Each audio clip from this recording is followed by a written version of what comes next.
గత వారం మీకు చెప్పాను కదా, ఏమని? ఆయన ఆత్మను మనం కలిగి ఉండడం అంటే ఆత్మ ఫలాన్ని మనం కలిగి ఉండడం అని చెప్పనా లేదా? గుర్తున్నా? హల్లెలూయా. ఆయన ఆత్మ ఫలాలు ఏంటి చెప్పాను మీకు? 3 విషయాలు చెప్పాను.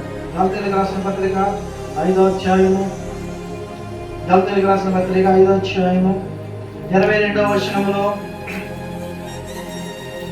ఈరోజు ఆయన నీతిని ఆయన రాజ్యంలో సంపాదించుకోవడం అంటే ఆయన ఆత్మను మనము పొందుకోవడమే. ఆయన ఆత్మను పొందుకోవడం అంటే ఆయన మన కొరకు ఏర్పాటు చేసినటువంటి ఆత్మ ఫలాలను మనము పొందుకోవడమే. ఆ ఆత్మ ఫలాలు ఏమిటని మీతో చెప్పాను నేను అంటే కనుక, మొట్టమొదటిగా ప్రేమ, రెండవదిగా సంతోషం, మూడవదిగా సమాధానం. ఈ మూడింటి గురించి మీకు చెప్పాను.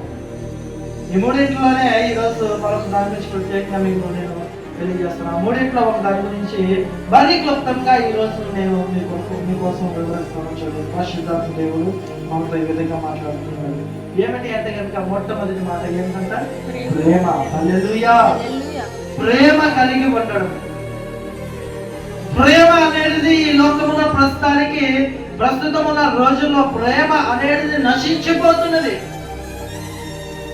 ఆ ప్రేమ నశించిపోవడం వలన ఏమి లేకుండా పోతుందంటే సమాధానం లేకుండా పోతుంది.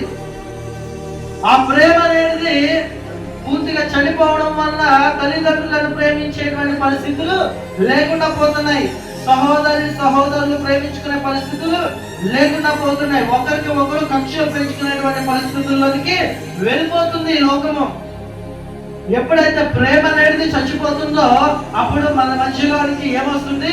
విరోధం అనేది వస్తుంది. ప్రేమ దూరం అవడం వల్ల విరోధం అనేది మన మధ్యలోనికి వస్తుంది. అలా రావడం వల్ల ఏమవుతుంది అంటే కనుక, కుటుంబాల మధ్యనే సమాధానం లేకుండా, సంతోషం లేకుండా పోయే పరిస్థితి.